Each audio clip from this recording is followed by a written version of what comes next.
3 men vanished without a trace from a drifting catamaran near the Great Barrier Reef. Engine still running, lunch on the table, no signs of a struggle. A Taiwanese fishing boat is found floating along in the Indian Ocean with no crew. Turns out something very disturbing happened. And a steamship frozen in Alaskan ice becomes one of the most infamous ghost ships in history, spotted over and over for decades before finally vanishing forever. These are abandoned ships found with no crew and no explanation.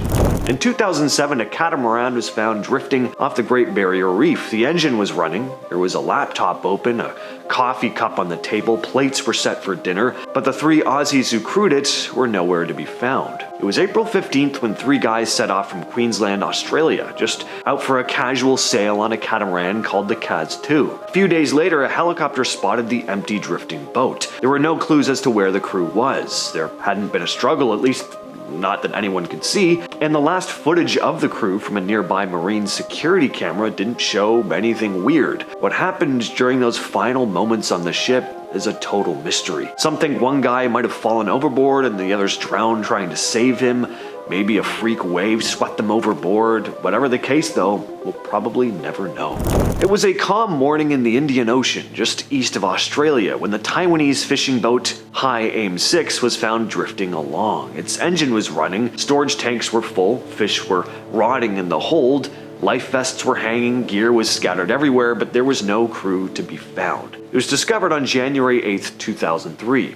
Weeks later, there was a strange development though. Phone records from the engineer's cell phone revealed calls long after the ship had drifted away. Police tracked down one crewmate who confessed that on December 8th, the captain and engineer had been killed. The rest of the crew dumped the bodies and fled home. He didn't say why, and those crew members were never found. Did they make it home? Did they die out in the ocean? Nobody knows. And this wasn't the first time this happened. Just a year earlier, another Taiwanese fishing vessel was found empty under nearly identical circumstances. In both cases, the captains and engineers were killed by their own crews, and the full story was never really uncovered.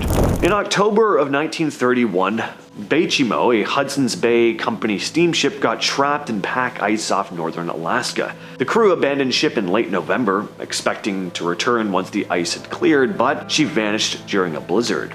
Weeks later, though, an Inuk hunter spotted Baychimo drifting along unmanned. It was now a ghost ship, one that was seen multiple times over the years. It was seen again in 1932, 1933, 35, 39, and even as late as 1969. Each time someone boarded her, Inuit hunters, fishermen, explorers, they found it still afloat, often iced in. One group even spent 10 days stuck on it during a storm. Every attempt to salvage it failed though, and eventually the ship just vanished. They figure the ice just crushed her eventually, but they've never found the wreckage. In 2006, the Alaskan government set out to solve the mystery and find the ship. They searched everywhere, even used sonar, but to this day, the ship is still missing.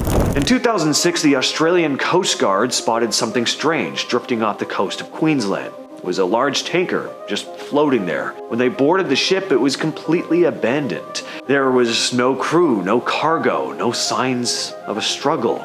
The only identifying mark was the name Ginseng stenciled on the hull, but there was no ship called Ginseng registered anywhere. No country claimed it, and there was no record of its departure or destination. The only thing they found on board was some rice. One theory is that this may have been a resupply vessel for fishing boats and that it had broken loose from a tow, but again, nobody ever came forward to say that they lost it. And with no registration, flag, or radio equipment, there was no way of tracking anyone down, so eventually it was just towed out to sea and destroyed. The Ryu Unmaru was a Japanese fishing boat that went missing after the devastating 2011 tsunami. For a long time, it was assumed to be gone for good, wrecked and sunk somewhere in the chaos. But a year later, in March of 2012, the ship suddenly reappeared, quietly drifting into North American waters near Alaska. It had traveled thousands of miles across the Pacific with no crew. The US Coast Guard tried contacting Japan to see if they wanted it back, but the answer was no. The ship was unregistered, had no working engines, and posed a hazard to other vessels. In the end, they used a cannon to sink it in the Gulf of Alaska. In the mid-1700s, a merchant brig known as the Seabird, later renamed Beachbird, was returning to Newport, Rhode Island after a voyage to Honduras. About 2 hours from port, it was found grounded at Easton's Beach, just offshore, within sight of land. When fishermen boarded her, the only living things on board were a dog and cat wandering the decks. The ship seemed to be in perfect working order though, and it seemed like the crew had disappeared fairly recently. There was still coffee boiling. But with no sign of the crew and no clue as to where they went, there wasn't much anyone could do. The vessel was eventually sold to a merchant who changed her name to the Beachbird, and she made several more voyages. As for what happened to the original crew though, nobody knows. In October of 1917, a small coal ship with 5 crew, commanded by Captain Martin, left England. It was only supposed to be a short trip across the English Channel to France, but 2 days later the ship was found abandoned on the rocks just south of Cherbourg.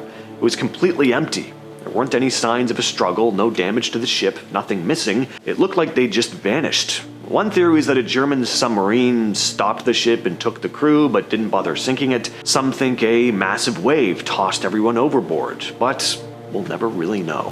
Back in August of 2006, the Italian Coast Guard came across a luxury yacht slowly drifting toward the rocks off the coast of Sardinia. They climbed aboard to stop it from wrecking and found half-eaten food still on the table. There were maps of North African waters, a pile of clothes, and a Luxembourg flag. There was no crew though.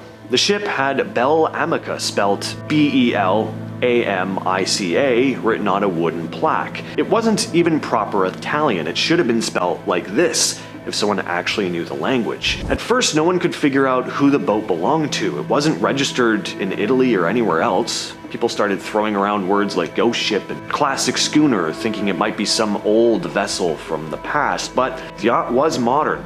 Eventually, a guy from Luxembourg came forward and said that it was his. According to him, he'd left it anchored and planned to come back after dealing with a personal emergency, but authorities weren't totally buying it. At the time, Italy had a strict tax law on yachts. If you kept your boat in Italian waters too long, you'd have to pay some steep taxes. By anchoring it in international waters and not registering it locally, the guy may have been trying to avoid those fees.